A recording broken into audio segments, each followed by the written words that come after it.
I'm Paul Friedlander, and this is the Wave Garden. The waves is definitely the starting point.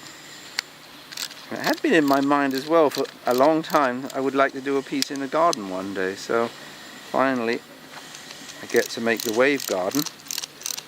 But the ideas with working with waves goes back more than 20 years easily, whereas the garden is a relatively new idea.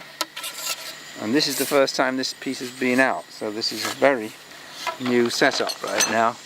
The challenge when bringing a piece into the field, so to speak, when taking it far away from one studio, is just to make sure you actually bring everything you need, and if you do forget anything, find some ingenious way to solve the problem quickly. The particular thing I had to think about was they warned me that sometimes it can be very, very windy here. And of course this was a practical warning, but it turned out to be very inspirational as well, because I had a variety of pieces that I could have made. I didn't initially even decide to make the wave garden for this festival, but then I realized actually this is a lot like the design of a sailing ship in a way, the rigging. It's all about masts and strings to stabilize them. 6 months work in the studio and a day or two here. 99.9% in the studio. This is the last tiny part of it really to get it up.